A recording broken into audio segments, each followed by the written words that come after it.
Hello everyone, I am Nidhi Parihar. And previous video में हमने देखा कि डेटा के प्रिपरेशन में एक बहुत इंपॉर्टेंट स्टेप होता है आउटलर्स का। सो वो हमने देखा है। अब हमारा नेक्स्ट टॉपिक है एक्सप्लोरेटरी डेटा एनालिसिस, जिसे बोलते हैं एडीए। एडीए के बारे में हमने पहले भी पढ़ा था।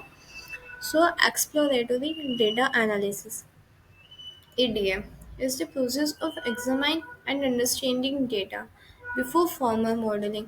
EDA एक प्रोसेस होती है जो कि हमारे डेटा को अंडरस्टैंड करती है। फॉर्मल मॉडलिंग के जाने से पहले अंडरस्टैंड करती है, समझ लेती है और एग्जामाइन भी कर लेती है।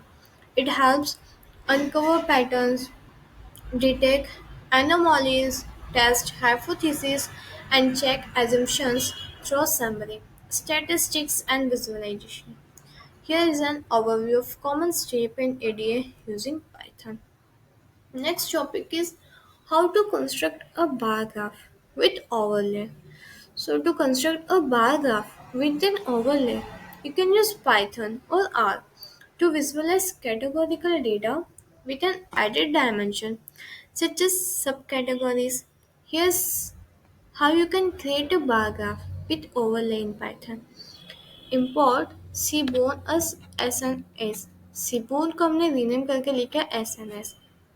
Import matplotlib dot pyplot as plt. Matplotlib को रीनेम करके लिखा plt. सैम्पल डेटा है, डेटा के वेरिएबल है जिसकी कैटेगरी में हमने डाल दिया A B A C B C A A और सब कैटेगरी में डाल दिया XY XY XY YY. def is equal to pd dot data from data. अब हम इसमें बार ग्राफ को क्रिएट करने जा रहे हैं। सो एस एन एस जो कि हमने एक सीबॉर्न लाइब्रेरी को इंपोर्ट किया था dot count plot X is equal to category, H is equal to sub category और data is equal to D F.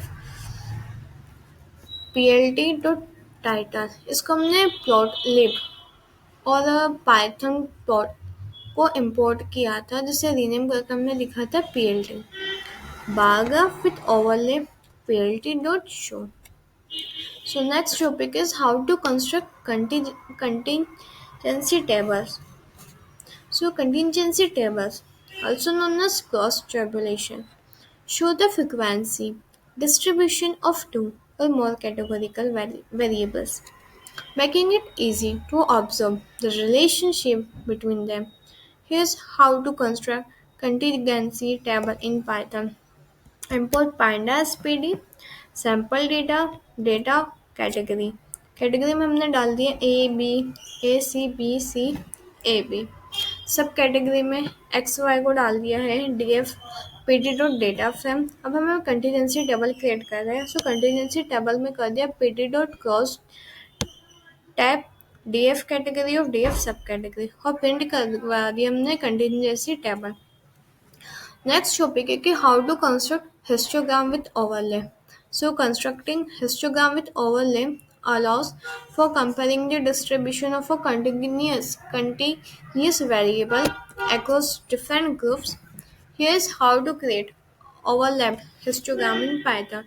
So import seaborn as SNS, import matplotlib.pyplot as plt, sample data इसके अंदर values है 1 2 2 3 3 3 4 4 5 5 6 7 और group दे दिया A B वाले। df is equal to pd dot data frame और इसका जो पैरामीटर हमने दे दिया है डेटा। अब हम एक ओवरले से हिस्टोग्राम क्रिएट करने जा रहे हैं। So S N S dot hist plot D F X में वैल्यू डाल दी, एच ओ ए में ग्रुप डाल दिया, मल्टीपल में स्ट्रिक डाल दिया और के डी हमारा ट्रू है। अगर के डी ट्रू हुआ तो P L T dot title histogram with overlay और P L T dot show. Next topic हुआ कि how to perform binning based on a predictive value.